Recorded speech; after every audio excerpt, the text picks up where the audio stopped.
கர்த்தருடைய பரிசுத்த நாமத்துக்கு மகிமை உண்டாகட்டும். ஆண்டவராகிய இயேசு கிறிஸ்துவின் நாமத்தினால உங்களை யாவரையும் வாழ்த்துகிறேன், வரவேற்கிறேன். கர்த்தருக்குள்ளாக உங்களை ஆசீர்வதிக்கிறேன்.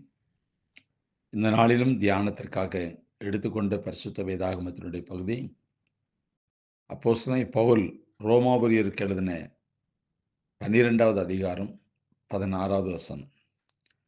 ஒருவரோடொருவர் ஏக சிந்தையுள்ளவர்களாயிருங்கள், மேட்டுமையானவைகளை சிந்தியாமல் தாழ்மையானவர்களுக்கு இணங்குங்கள், உங்களையே புத்திமான்கள் என்று எண்ணாதீர்கள். அன்பார்ந்தவர்களே, கௌரவம் தேடும் உணர்வும் தன்மானத்திற்கு முக்கியத்துவம் தருகின்ற உணர்வும் மனிதனுக்கு இயற்கையானவை. பிறர் நம்மை மதிப்புடன் நடத்த வேண்டும் என்றும் தன்மான உணர்வை அங்கீகரிக்க வேண்டும் என்றும் எதிர்பார்ப்பது நியாயமற்றவை அல்ல, நியாயமானதுதான். அதே வேளையில் கௌரவம் என்பது, தன்மானம் என்பதும் நம்மை ஆட்டி படைக்கக்கூடாது. அவை மேலோங்கி நின்று தேவன் நம்மிடம் முக்கியமாக எதிர்பார்க்கும் அன்பு, தாழ்மை, சகிப்புத்தன்மை ஆகிய உயர் பண்புகளை இந்த மேட்டுமையான எண்ணம் அமுக்கிவிடக்கூடாது. நண்பர் என்ற நல்லுணர்வோடு நாம் ஒருவர் வீட்டிற்கு செல்கின்றோம். ஆனால் அவரும் நம்மை அன்புடன் வரவேற்கவும் இல்லை, நாம் சென்றதை மனதார விரும்பவும் இல்லை. அவர் நடந்து கொண்ட விதங்கள் நம்மை அவர் சற்றும் விரும்பவில்லை என்பதை தெளிவாக வெளிப்படுத்துகின்றன. போகும்போது அவங்க என்ன சூழ்நிலையில் இருப்பாங்கன்னு நமக்கு தெரியாது. ஆனா நாம எதிர்பார்க்கிற இந்த எதிர்பார்ப்பான கனம், அந்த மரியாதை கிடைக்காது. அதை பெருசுபடுத்தக்கூடாது, அதை வீணாக சிந்திக்க கூடாது. போனோம், அவர்கள் கனம் பண்ணவில்லை, பரவாயில்லை. அதை சகித்து அன்பை பகிர்ந்து மனப்பக்குவத்தோட திரும்பி வர்றது நல்லது. என்ன மதிக்கலையே, என்ன கனம் பண்ணலையே, என்ன வாங்கன்னு கூப்பிடலையே, வீட்டுக்கு இனிமேல் போகக்கூடாது, இனிமேல் அந்த மனுஷன்கிட்ட போகக்கூடாது, இனிமேல் அந்த மனுஷன்கிட்ட போகக்கூடாது, அந்த வீட்டு வாசலோட கால் வைக்கக்கூடாது, நம்மளை மதிக்கல அப்படின்னு சொல்லி நம்முடைய மனம் பேசும், இருதயத்தில் அந்த எண்ணங்கள் தோன்றும். யார் மதித்தாலும் மதிக்காம போனாலும் என் தேவன் ஒருவர் இருக்கிறார், நான் அவருடைய பிள்ளை, அதனால அவர் என்னை கனம் பண்ணினால் போதும். உலகத்தில் இருக்கிற எல்லாரோடும் அவர் எப்படி அன்பை பகிர்ந்து கொண்டாரோ அப்படி நானும் அன்பை பகிர்ந்து கொள்ள வேண்டும். அந்த அன்புக்கு சகிப்புத்தன்மை வந்துவிடும். அன்பு எனக்குள்ள இருந்தால் என்னை மேன்மையாக எண்ணாது, என்னை உயர்த்தி காண்பிக்காது, என்னை பார்க்கிலும் மற்றவர்களை உயர்த்தி பார்க்க சொல்லும். அதனாலதான் இந்த உள் உணர்வு எப்படிப்பட்டதா இருக்கிறது என்பதை நாம் சிந்திக்க வேண்டும். சில இடங்களுக்கு போவோம், அவர்கள் நம்மை மதிப்பார்கள். சில இடத்துக்கு போவோம், அவர்கள் நம்மை மதிக்க மாட்டார்கள். அதனால என்ன, நம்ம குறைஞ்ச போகிறோம்? குறைப்பதில்லை. அதுல தேவனுடைய நற்பண்பை வெளிப்படுத்தி கடந்து வரணும். ஒரு பரிசேயன் இயேசுவை ஒரு முறை விருந்து கூப்பிட்டான். அந்த வீட்டுல ஒரு பாவியான ஸ்திரீ வந்தான்.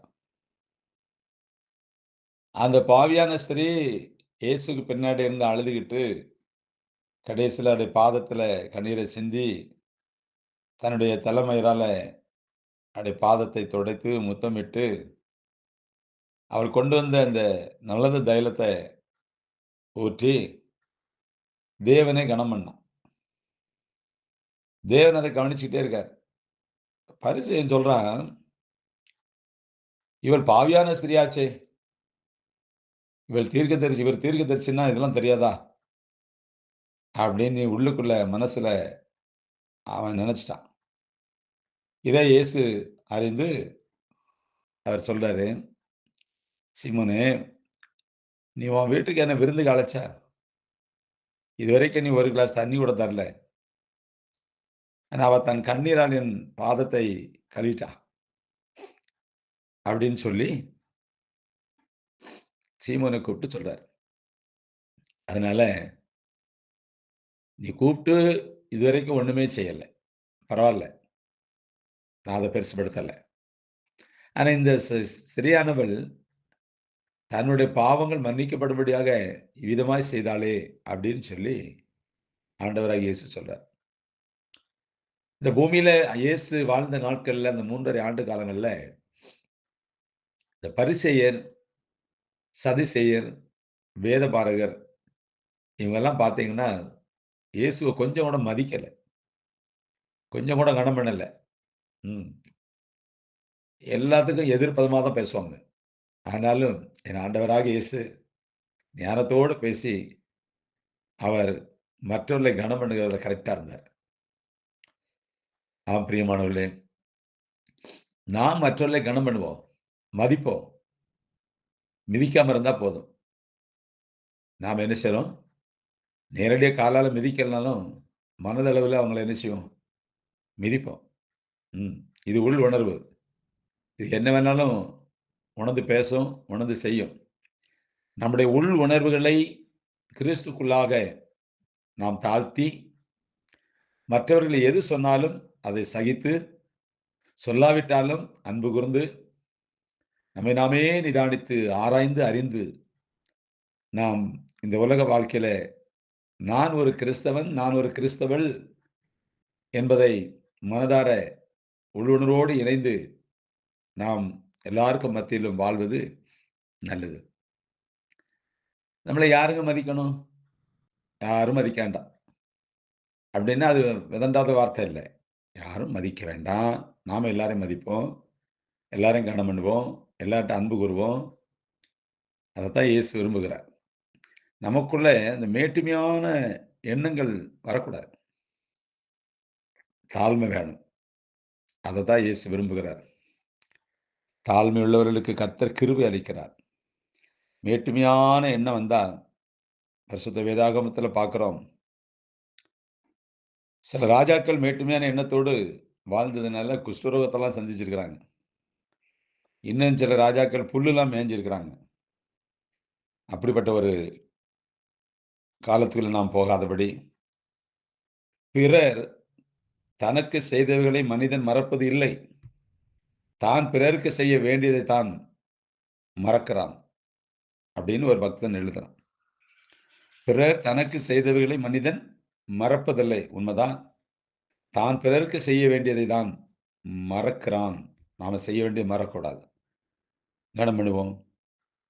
கர்த்தருடைய பிள்ளைகளாக சாட்சியா இருப்போம். கர்த்தர் உங்களை ஆசீர்வதிப்பார். God bless you.